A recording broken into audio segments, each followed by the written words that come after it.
Hello दोस्तों, हिंदी कक्षा में आपका स्वागत है। आज हम कक्षा 8 की हिंदी पाठ्य पुस्तक वसंत भाग 3 का पाठ 14 अकबरी लोटा पढ़ेंगे।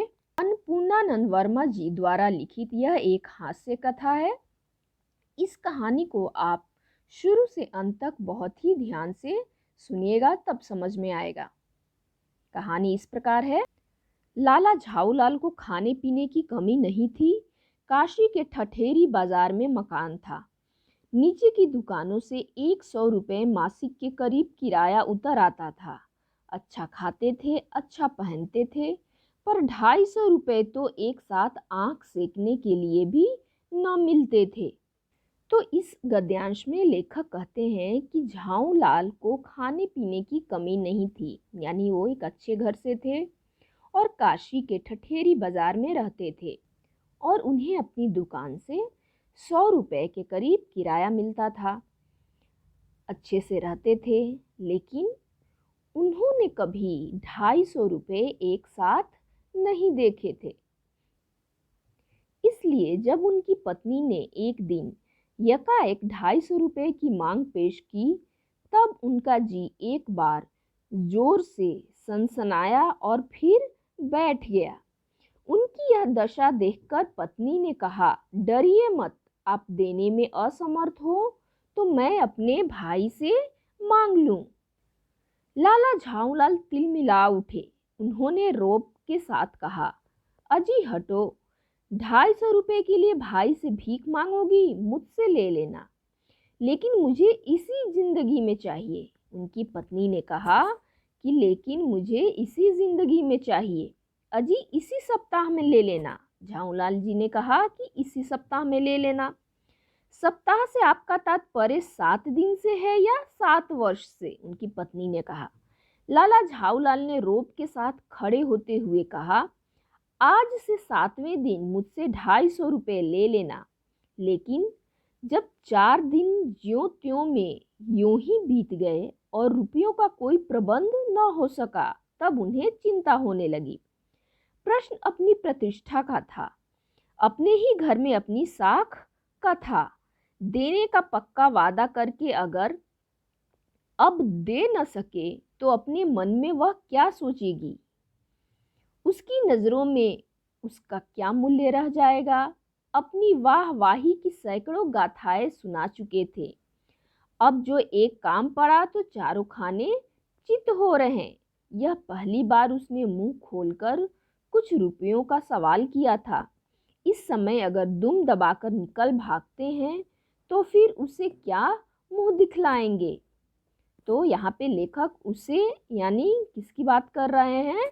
यह उनकी पत्नी की बात कर रहे हैं कि यदि झाऊलाल जी अपनी पत्नी को 250 रुपये देने से मना कर देते हैं तो यह उनकी इज्जत का सवाल बन जाता है और अपने ही घर में वह अपनी इज्जत नहीं गंवाना चाहते। खैर, एक दिन और बीता। 5वें दिन घबराकर उन्होंने पंडित बिलवासी मिश्र को अपनी विपदा सुनाई। संयोग कुछ ऐसा बिगड़ा था कि बिलवासी जी भी उस समय बिल्कुल खुख थे। उन्होंने कहा, मेरे पास हैं तो नहीं, पर मैं कहीं से मांग जांच कर लाने की कोशिश करूंगा और अगर मिल गया तो कल शाम को तुमसे मकान पर मिलूंगा। वही शाम आज थी, हफ्ते का अंतिम दिन। कल 250 रुपये या तो गिन देता है या सारी हेकड़ी से हाथ धोना है।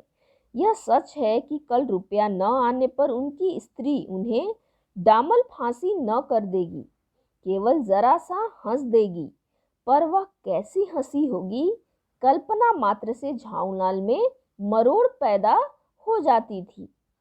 आज शाम को पंडित बिलवासी मिश्र को आना था। यदि न आए तो या कहीं रुपए का प्रबंध वे न कर सके। इसी उधेड़ बुन में पड़े लाला झाऊलाल छत पर टहल रहे थे। कुछ प्यास मालूम हुई। उन्होंने नौकर को आवाज दी। नौकर नहीं था, खुद उनकी पत्नी पानी लेकर आई। वह पानी तो जरूर लाई, पर गिलास लाना भूल गई थी। केवल लोटे में पानी लिए वह प्रकट हुई। फिर लोटा भी संयोग से वह जो अपनी बेढंगी सूरत के कारण लाला झाऊलाल को सदा से नापसंद था तो नया, साल 2 साल का ही बना, पर कुछ ऐसी गढ़न उस लोटे की थी कि उसका बाप डमरू माँ चिलम रही होगी। तो यह एक कहावत है कि बाप डमरू माँ चिलम, यानी उसको बनाने वाला भी कोई कम अक्ल का बेढंगा रहा होगा। लाला ने लोटा ले लिया, बोले कुछ नहीं, अपनी पत्नी का अदब मानते थे, मानना ही चाहिए, इसी को सभ्यता कहते हैं। जो पति अपनी पत्नी का न हुआ वह पति कैसा। फिर उन्होंने यह भी सोचा कि लोटे में पानी दे तब भी गनीमत है, अभी अगर चूं कर देता हूं तो बाल्टी में भोजन मिलेगा, तब क्या करना बाकी रह जाएगा। लाला अपना गुस्सा पीकर पानी पीने लगे। उस समय वे छत की मुंडेर के पास ही खड़े थे। जिन बुजुर्गों ने पानी पीने के संबंध में यह नियम बनाए थे कि खड़े खड़े पानी न पियो, सोते समय पानी न पियो, दौड़ने के बाद पानी न पियो, उन्होंने पता नहीं कभी यह भी नियम बनाया या नहीं कि छत की मुंडेर के पास खड़े होकर पानी न पियो। जान पड़ता है कि इस महत्वपूर्ण विषय पर उन लोगों ने कुछ नहीं कहा है। लाला झाऊलाल मुश्किल से 2-1 घूंट पी पाए होंगे कि न जाने कैसे उनका हाथ हिल उठा और लोटा छूट गया। लोटे ने दाएं देखा न बाएं, वह नीचे गली की ओर चल पड़ा। अपने वेग में उल्का को लजाता हुआ वह आंखों से ओझल हो गया, यानी गायब हो गया। आंखों से ओझल होना यह भी एक मुहावरा है। किसी जमाने में न्यूटन नाम के किसी खुराफाती ने पृथ्वी की आकर्षण शक्ति नाम की एक चीज इजाद की थी। इजाद करना यानी पता लगाया था। कहना न होगा कि यह सारी शक्ति इस समय लोटे के पक्ष में थी। लाला को काटो तो बदन में खून नहीं। ऐसी चलती हुई गली में ऊंचे तिमंजले से भरे हुए लोटे का गिरना हंसी खेल नहीं। यह लोटा न जाने किस अनाधिकारी के झोपड़े पर काशीवास का संदेश लेकर पहुंचेगा। कुछ हुआ भी ऐसा ही। गली में जोर का हल्ला उठा। लाला झाऊलाल जब तब दौड़कर नीचे उतरे, तब तक एक भारी भीड़ उनके आंगन में घुस आई। लाला झाऊलाल ने देखा कि इस भीड़ में प्रधान पात्र एक अंग्रेज है, जो नखशिख से भीगा हुआ है, यानी ऊपर से नीचे तक वो भीगा हुआ है, और जो अपने एक पैर को हाथ से सहलाता हुआ दूसरे पैर पर नाच रहा है।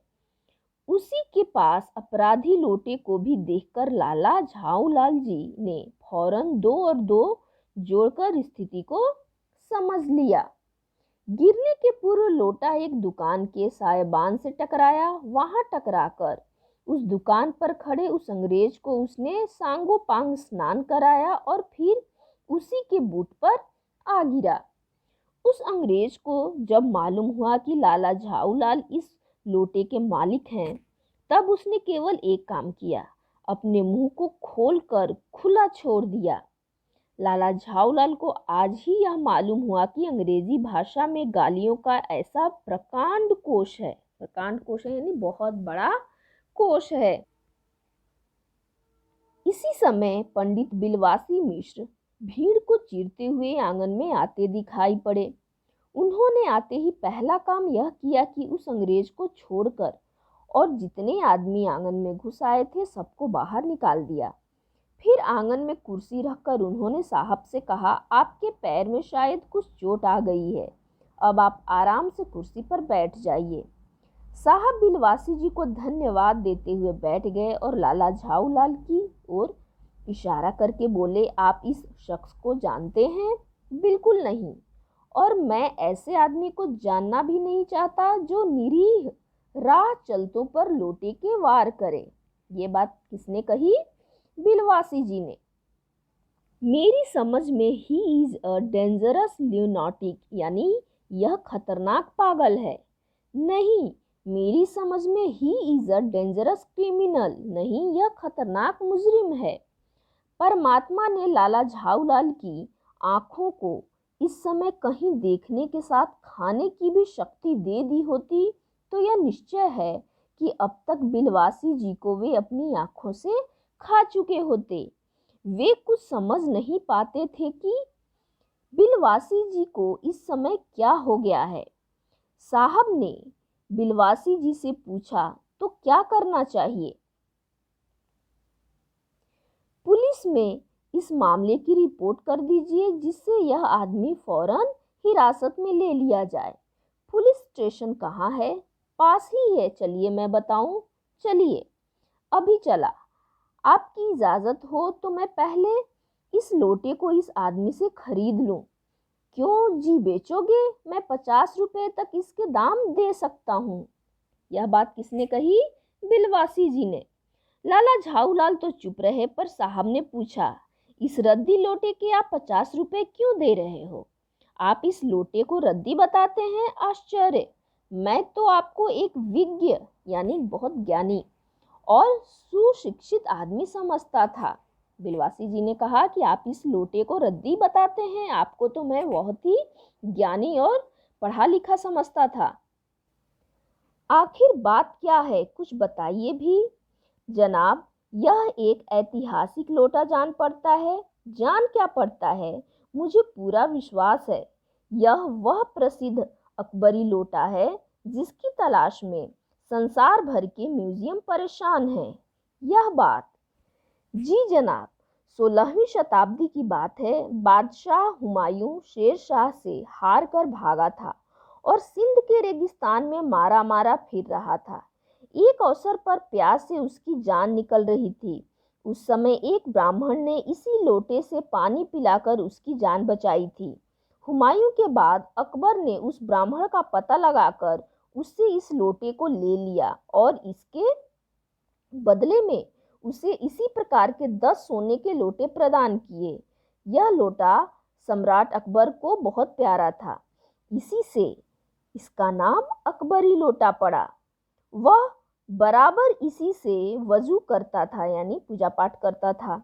सन 57 तक इसके शाही घराने में रहने का पता है, पर इसके बाद लापता हो गया। कलकत्ता के म्यूजियम में इसका प्लास्टर का मॉडल रखा हुआ है। पता नहीं यह लोटा इस आदमी के पास कैसे आया। म्यूजियम वालों को पता चले तो फैंसी दाम देकर खरीद ले जाएं। इस विवरण को सुनते सुनते साहब की आंखों पर लोभ और आश्चर्य का ऐसा प्रभाव पड़ा कि वे कौड़ी के आकार से बढ़कर पकौड़ी के आकार की हो गई। उसने बिलवासी जी से पूछा, तो आप इस लोटे का क्या करिएगा? मुझे पुरानी और ऐतिहासिक चीज़ों के संग्रह का शौक है। मुझे भी पुरानी और ऐतिहासिक चीज़ों के संग्रह का शौक है। जिस समय यह लोटा मेरे ऊपर गिरा था, उस समय मैं यही कर रहा था। उस दुकान से पीतल की कुछ पुरानी मूर्तियां खरीद रहा था। जो कुछ हो, लोटा मैं ही खरीदूंगा। वाह, आप कैसे खरीदेंगे? मैं खरीदूंगा, यह मेरा हक है। हक है? जरूर हक है। यह बताइए कि उस लोटे के पानी से आपने स्नान किया या मैंने? आपने। वह आपके पैरों पर गिरा या मेरे? आपके। अंगूठा उसने आपका भुरता किया या मेरा? आपका। इसलिए उसे खरीदने का हक मेरा है। यह सब बकवास है। दाम लगाइए, जो अधिक दे वह ले जाए। यह बात बिलवासी जी ने कही। यही सही, आप इसका 50 रुपया लगा रहे थे, मैं 100 देता हूँ, मैं 150 देता हूँ, मैं 200 देता हूँ, अजी मैं 250 देता हूँ। यह कहकर बिलवासी जी ने 250 के नोट लाला झाऊलाल के आगे फेंक दिए। साहब को भी ताव आ गया। उसने कहा, आप 250 देते हैं तो मैं 500 देता हूँ, अब चलिए। बिलवासी जी अफसोस के साथ अपने रुपए उठाने लगे, मानो अपनी आशाओं की लाश उठा रहे हों। साहब की ओर देखकर उन्होंने कहा, लोटा आपका हुआ, ले जाइए, मेरे पास 250 से अधिक नहीं है। यह सुनना था कि साहब के चेहरे पर प्रसन्नता की कूंची गिर गई। उसने झपट कर लोटा लिया और बोला, अब मैं हंसता हुआ अपने देश लौटूंगा। मेजर डगलस की डींग सुनते सुनते मेरे कान पक गए थे। मेजर डगलस कौन है? मेजर डगलस मेरे पड़ोसी हैं। पुरानी चीज़ों के संग्रह करने में मेरी और उनकी होड़ लगी रहती है। गत वर्ष वे हिंदुस्तान आए थे और यहाँ से जहांगीरी अंडा ले गए थे। जहांगीरी अंडा? हाँ, जहांगीरी अंडा। मेजर डगलस ने समझ रखा था कि हिंदुस्तान से वे ही अच्छी चीजें ले सकते हैं, पर जहांगीरी अंडा है क्या?